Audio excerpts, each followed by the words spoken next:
of our community with our actions saying Black Lives Matter, saying stop AAP, I hate, being a part of positive change. There's links to resources where you can learn more. You can take action right in our show notes. And I'm looking to hear about organizations that have impacted you, whether you're involved with them, whether you supported them, or they supported you. So please let me know about it. You can use the contact form on our website. And that's it. What do you say we, Mystery Bard, ask Mystery Bard. A lot of people help out on this show. Who are they? Chris Posty Poster Son sounds like an earful. Wrote the theme song. Edits episodes. Carl W. the Legend. Also edits episodes. Ashley, Kenny, Scotty, Jennifer. Runner. Eric and the team at Astound are on the website. I am the mystery bard. I do the lullabies, yeah. I do commissions at jonathanmann.net. I'll write a song for you. Any reason at all. You can tell me the story and I'll make it personal. You see the kindness shine straight on through when the listeners form their own Facebook group. Keith, Stacy, Sarah, Julie, and Jennifer. These are your moderators. Get support dear Scooter on Patreon. Buy the merch and support the sponsors. You can find anything you want at sleepwithmepodcast.com. And we're so proud that we could dance. Rusty Biscuit, Lois, Anna like banana.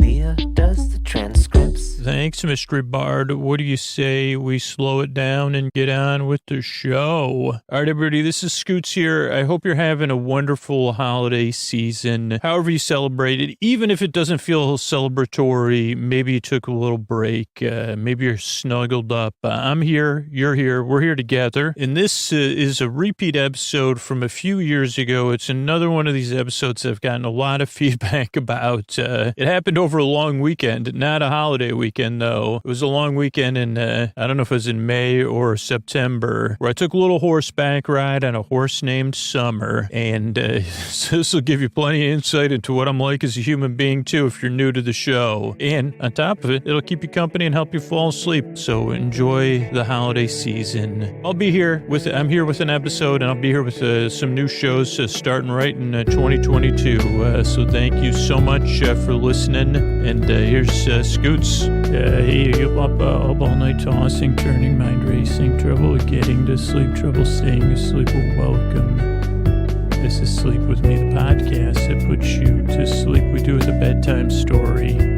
All you need to do is get in bed, turn out the lights, and press play. I'm going to do the rest. What I'm going to attempt to do is create a safe place where you could set aside whatever's keeping you awake, whether it's thinking, feeling, sensations, body, mind, emotions, whatever's keeping you up. I'd like to take your mind off. I'd like to take you by the hand or keep you company in the deep, dark night. And that's what I'm going to send my voice across. I'm going to use these lulling, soothing, creaky, dulcet tones. Yeah, they were left out in the, they have a patina, rusty patina. My vocal, that was like a recent study I conducted. They said your vocal cords have a rusty patina to them. And I said, excellent.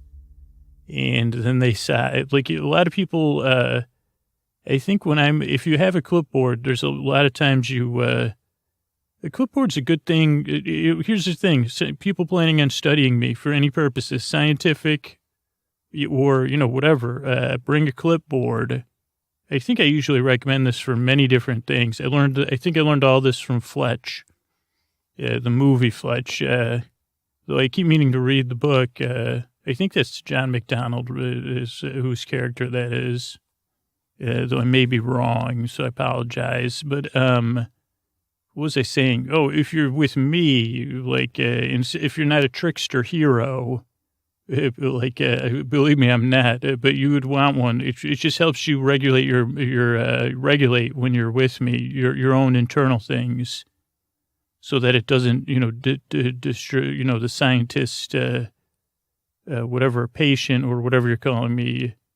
What's the thing when you're being watched as an experiment? That thing, that's an important, believe me, I've violated it so many times. I was the first person to use it. I was the first person to parlay a podcast into experiments with particle colliders. And because I had done so many, like I was a hobbyist, I was a particle collider interrupter hobbyist or particle accelerator, and I used to mess around with that stuff till, 40% of my brain was launched past like Pluto or something. They said, I think, no, that was a dream. But sometimes I get those things mixed up. But now that now that I'm accepted in the particle accelerator collider industry, and I don't know, this is just like everybody has their flaws. Now they'll do everything, they'll charge it all up, and then I always pull my head out of the way at the last minute. And they don't like that, especially because they say we're counting on dark matter within your brain to slow the particles down. But that is, like, some people use their podcast to parlay it into speaking engagements. I used it to, I guess, burn all my bridges with in the collider industry. Luckily, dark matter's dark matter, so there's always going to be an underground particle collider scene. Time-space fabric being ripped. Those us amateur particle collider accelerator people will show you.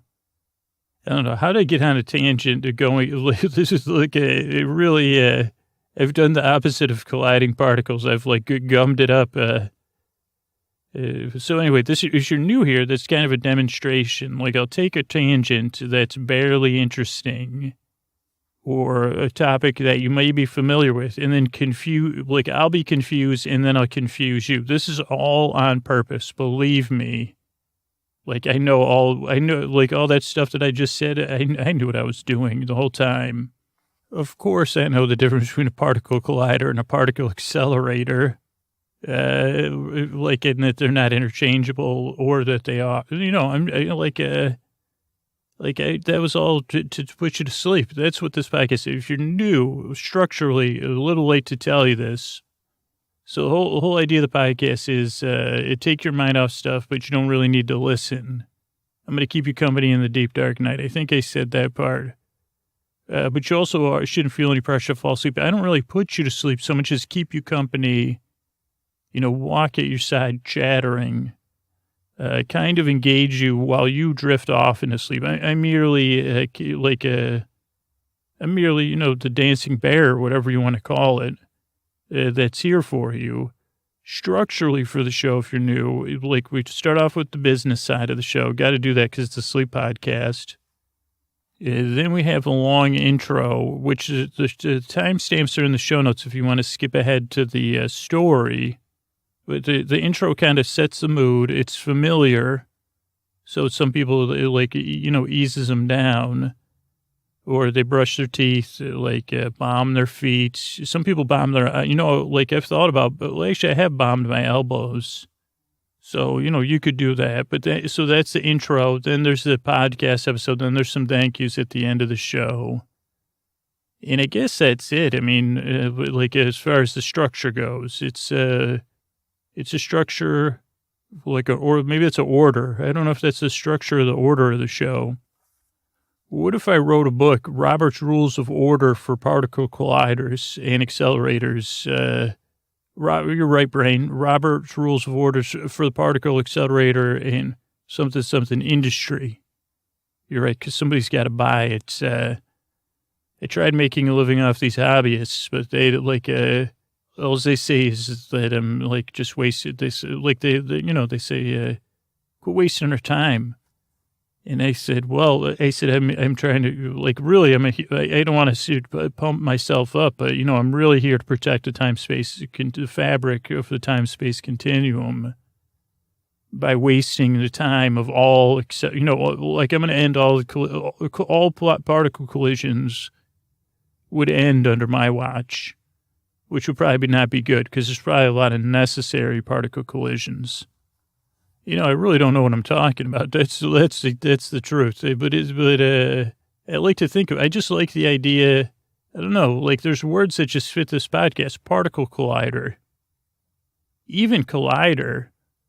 Oh, there's another word that looks like collider, which means I think a solid, when asphalt is in liquid form, I think it's called something colloidal. I think that's it. Yeah, like oatmeal is another thing. Like when you put oatmeal in what do you call that stuff? Like a balm. It will be looser than a balm. In a lotion, I think that's colloidal too. Maybe mispronouncing it. And I don't know how that got on the subject. I just like in my head, I'm picturing trucks with that on there. I like looking at that on trucks when it says something colloidal on this truck. Sleep with Me, the podcast made by a man who stares at trucks and like looks for words to distract him. And hence, like who would have thought these things would come in barely useful, like driving around slack jawed. Looking, this is probably back when I was in the way back of the station wagon, just looking for any sort of distraction. Because that freaking, first of all, who came up with that friggin', what is that, license plate game? Only a parent, and I mean, now I'm a parent, so I'm guilty, would come up with a game like that. Because really, unless you, I mean, it can be kind of fun. Like, but mostly you really need to be in like like somewhere that has a high number of tourist traffic. I don't know. Maybe I shouldn't be criticizing that game because I played it enough. But I mean, I guess it would be more boring to play like a game in a car where it's like, look for words that Scooter might go on tangents about. Who would have thought I mean, I think if you listen to this podcast, you'd say colloidal. And whatever the proper pronunciation is, like you might say, well, I wonder how he would pronounce that. Here, that's a game. Sleep with Me, the driving game that puts the passengers to sleep. So drivers, you can't play this, but, keep your eyes out on stuff and look for words that I may mispronounce. I think French language words are probably the most likely. Because it just seems like they wreak havoc with me. Anyway, if you're new here, welcome. This is a podcast to put you to sleep, believe it or not. It's to take your mind off stuff, to keep you company. I'm your bore friend. I'm your bore bae. I'm your bore bud. I'm your bore cuz. Whatever, your bore sib. Just like we're your bunk bed bore buddy. Your bore bestie. Yeah, this really the spirit of the podcast is like if we were in a set of bunk beds. And I think whether, if you're comfortable on the top bunk, it's good to have my voice, whatever, just like the gummy matter in my brain, like the bed, kind of comes through. I don't know any of those words. My vocabulary gets shortened when I need it. But so like, just like we're sharing a bunk bed and you say, I can't sleep. I said, don't worry about it. I got you covered. I'll be here. I'll be here for about an hour. I'll be talking. It'll be kind of like a story coming up. I don't even know. Like it's Sunday. It's actually the night before Labor Day when I'm recording this. And I said, well, let me try to record an episode right now. I just folded laundry. And so that's it. I mean, this is a podcast to take your mind off stuff, to keep you company and to put you to sleep. And I'm glad you're here. I appreciate your time. I really hope I really yearn to help you fall asleep. All right. Thanks for coming by. Hey, everybody, it's Scoots, and if you hear this spot, you've heard about our work to support the Midnight Mission, the fact we're building hygiene kits. If you hear this message, I would love for you to sign up at sleepwithmepodcast.com/Midnight Mission for our free newsletter, because I got a big announcement I'm going to be trying out here in April. I'm going to take all of the money we make from merch and all the money we make from sleep phones and use it to buy stuff for the hygiene kits I'm going to be doing for my local live shows. All of our profits for the show. So it'd be great if you sign up for the newsletter. That's a free way to help, and you could sign up to do more. But then I'm taking Sleep With Me's the money we would normally make to put towards other things. We're going to use it to buy stuff for hygiene kits. So if you've been thinking about merch, now's the time to do it. sleepwithmepodcast.com/store. Buy some merch, and I'm going to use my part to buy supplies for our hygiene kits. And that's me putting my money right out there, right behind my actions. And the same thing goes for sleep phones. sleepwithmepodcast.com/sleep phones. That's sleepwithmepodcast.com/sleep phones. And this can be an experiment to see, what I can do with my investment and just kind of say, hey, you want to join me? There'll be ways at our newsletter, but sleepwithmepodcast.com/sleepphones. Use our, what is that called? Oh, Sleep With Me to get $5 off the promo code. So sleepwithmepodcast.com/sleepphones and sleepwithmepodcast.com/store. And I'll be using my proceeds to support the hygiene kits and the Midnight Mission. And of course, those are both small businesses, Topatico and Sleep Phones. So you're also supporting some wonderful small businesses too. If you hear this message, I would love for you to sign up at sleepwithmepodcast.com/Midnight Mission for our free newsletter. Thanks so much.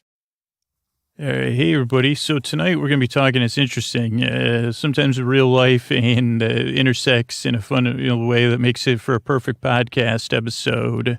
Oh, ideally, but like boring and meandering, believe me. So I'm going to talk about horseback riding, which I never, and honestly, when I've sketched out all the ideas for the show, and now I'll probably say, well, you did actually 3 episodes about horse riding, Scoots. I say, okay, I forgot those, but I didn't think I'd ever be talking about horseback riding. I'm not I don't know if you call yourself a horser. But if you're a horse lover, because after this, you'll know that, like, I'm an animal lover and a horse lover, but in a different way than actual horse, like people that own horses would be. I'm more of a horse appreciator, you'll find out. So check that out. I just want to get that out there because I know probably a decent proportion of my audience are lovers of horses and like maybe horse ride. Like, I mean, I've seen some people riding horses in their profile pics on Twitter. So I say, well, it's clearly. So let's get into the horseback ride. And let me just set this up for you. Check out Horse Radio Network. That was one thing. I do this structure of these on my fingertips. That's my pinky. And then I'll just talk about my relationship with horseback riding. I don't know how long that'll take. Not very long. And then we'll talk about I recently, 3 days ago, went on a horseback ride on Labor Day. When this episode comes out, it'll probably be way after that. But just to kind of set the mood to you. And also link to the stables where I went horseback riding because I highly suggest it, and they were wonderful people at the stables. You know, they didn't know I was a sleep podcaster, they did deal with full scoots, and they did pretty good job with dealing with the full scoots. So here's the horseback. My mom actually grew up on a farm. And I did not. And as to my knowledge, as an adult, I've only been on 2 horseback rides. That was my second horseback ride this week. Is that what it's called, a horseback ride? I think I prefer to call it a horsey ride, but I think that's when you get on your parents' back. And then there's pony rides where the ponies kind of just go in a circle. I did have, before the horseback ride, I did talk to a pony. That was set up for pony rides. And I prefer a mule or burro or a pony. And I didn't really want to go on the horseback ride. One, because, to do that, you have to leave your house. And, I got podcast stuff to do. And 2, you'll kind of see, and maybe a lot of people can relate to this. Ideally, you'll be drifting off in a dreamland. But, a little stealth anxiety, comes up for me. And so, I guess I talked about that in a different way, with my relationship with canoes. My relationship with horseback riding and canoes isn't that different. I guess they're both the things that you ride. Though a canoe, except the new ones I deal with, aren't alive. Horses are living beings. So let me take you back. I'm trying to think if I did any rode any horses as a kid. But when you have 6 kids, horseback riding is probably not an option. I may have rode a pony. Was that Billy Idol saying about that? Rock the pony? Something like that. Or maybe I just get the lyrics mixed up. Or maybe it was a double entendre. I guess probably was. But I guess maybe I went on a pony ride once or twice, but I can't. I mean, I did pin the tail on the donkey. One time I did that. I cheated. I'll tell you all right now. No, maybe I didn't cheat. I think one time I won it at a birthday party when I was under 6 years old, and I didn't cheat, but I was accused of cheating, but it was pretty far down, and I was pretty proud of myself, and that was so holy cow, we're already off topic here. So horseback riding to me, like, it's just not something like I would even ever think to do. And usually, like, it involves, like, I don't know, even before the podcast, I didn't like, I don't like to go do stuff, like, unless I'm planning it. I don't like to do things that I'm not in control of. And so, my ex, who was my girlfriend at the time, the last time was probably 12 to 15 years ago, maybe even, probably 15 years ago that we went horseback riding. And that horseback riding experience and this one they weren't mirror images of each other because they were like near duplicates. So they weren't, but I guess they mirrored each other. And I guess I'm outing myself. So I will probably be on a horseback ride if I go see Glenn, and maybe I'll be on a pony ride. I prefer to just, give Scooter the pony a bath or talk to Scooter than ride a horse. Though I didn't have a negative experience, so I want to set that up for you. So but this is just like giving you the Scoots background, so you can kind of say, well, I guess I can kind of relate to that. So going on horseback riding is usually something like you do in a dating situation, and so obviously my options were limited in general. And then I have my ornery attitude and my like curmudgeonly attitude and my avoidant attitude. But so whatever, like 15 years ago I went, and probably begrudgingly, which, probably should have had more. And it was like the good thing about anything I do is that even back then before I had a podcast, still made for stories to make people laugh, because that's like... I don't know how those things are connected, being a curmudgeon, but desiring to tell silly stories to make people laugh. Yeah, but I remember we went to this stable in the East Bay Hills, and it was kind of a day of thing because she knew she had to talk me into it and that I wouldn't want to go. And I'm sure it was important to her.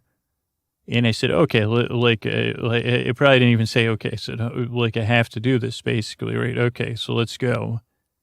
And so the things I remember about that, I don't remember my horse's name. I remember my horse was ornery.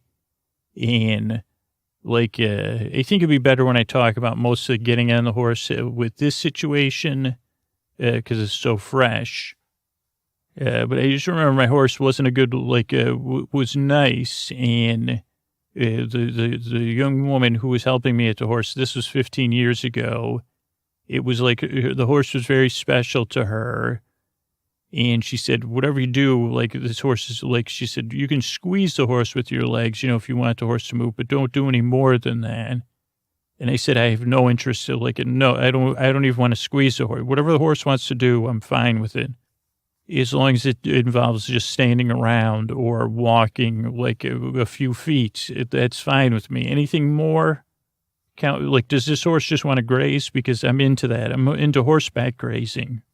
And my horse did want to do a lot of that. And I don't know how many people were on this horseback ride. And it was fairly uneventful, other than that my horse stopped a lot to eat grass. And then they would say, well, you got to pull the reins. And I said, no, I don't want to put the horse in a bad mood. I'm not pulling any reins. And they say, you got to guide the horse. And I said, okay, So that was the last time I went horseback riding, and it was still pleasant. The East Bay Hills are beautiful. There's a lot of wonderful scents and flowers and buzzing insects and great views. So that was then. And now at this point in my life, I have a daughter. And of course, I don't want to be my daughter loves horses, and she's never been on a horseback ride. She loves animals. And she's saddled with a father that loves animals and stuff, but doesn't like leaving the house, and it's very curmudgeonly. So I think she's harbored this dream of going to horseback riding. Luckily, she has a mother who's pretty well adjusted, much more well adjusted than I am.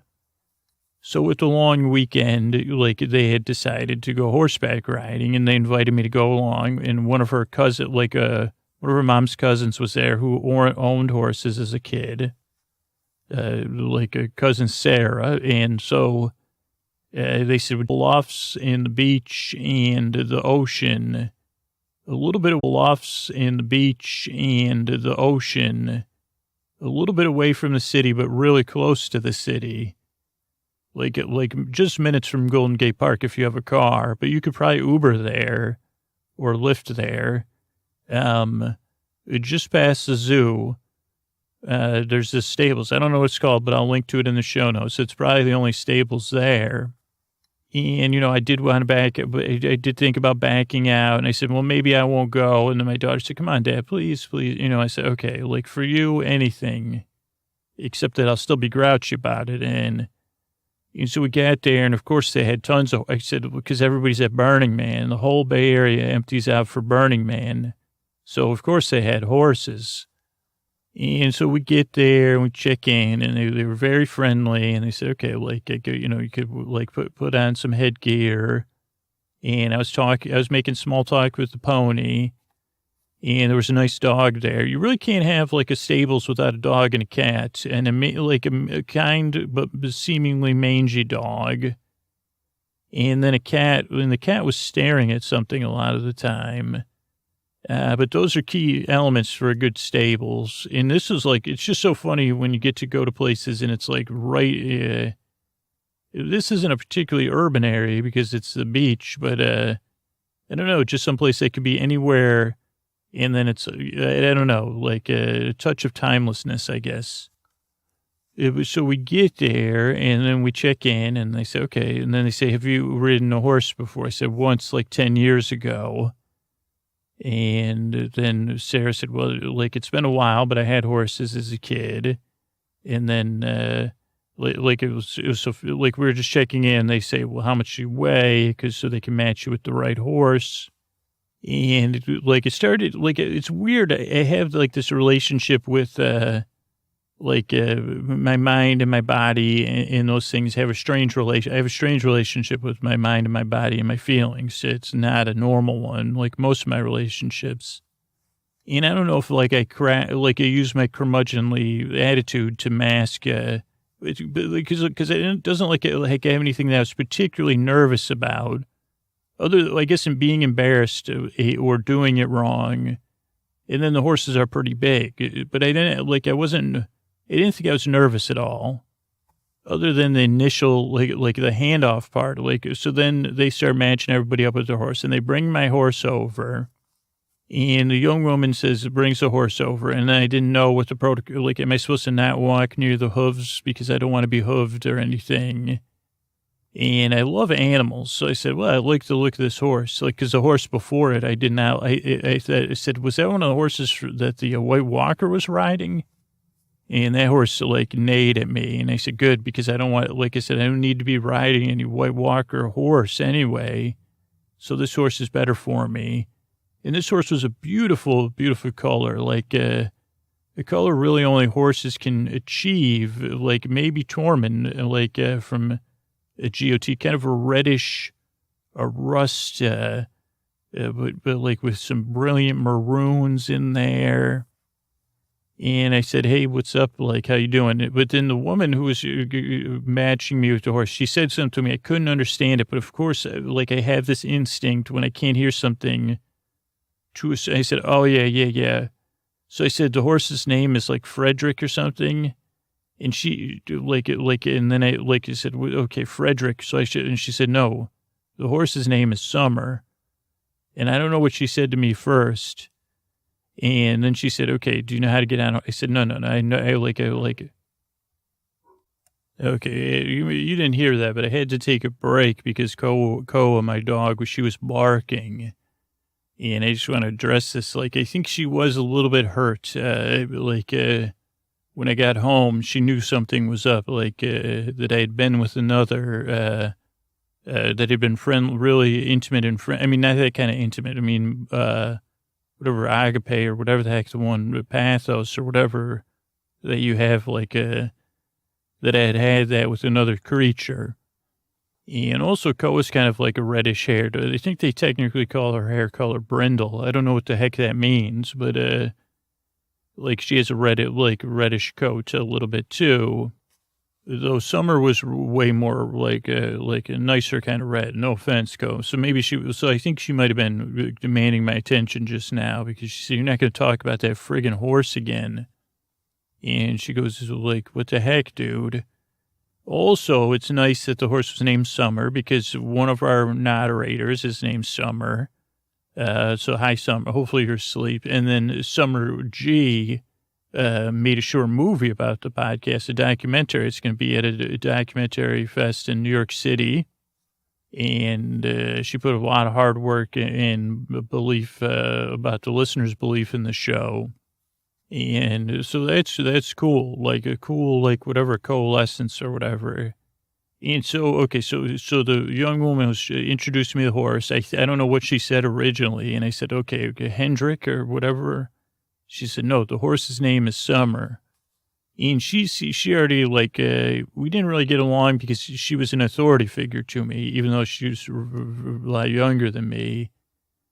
And, like, then she had to give me instructions, and none of these are going to go well with me.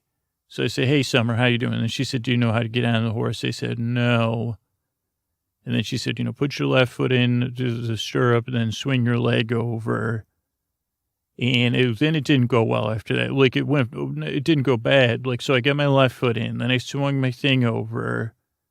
And then I kind of like that's when the authority figure and instructions points kind of mix with my anxiety. So, and the fact that I was on the back of a horse, but mostly I think it's like a performance embarrassment thing. She was like, she told me to do something. I don't even know what she said. Like, don't like pinch your feet or something, or don't put your feet in the stirrups. But I couldn't hear her again. And I said, so put my feet in the stirrups. I can't get them in there.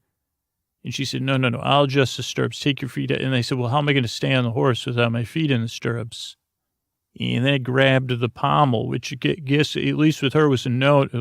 I said, I've seen enough cowboy movies. And she said, don't grab the pommel. And then, then I kind of then I said, oh boy, this is like she I felt bad for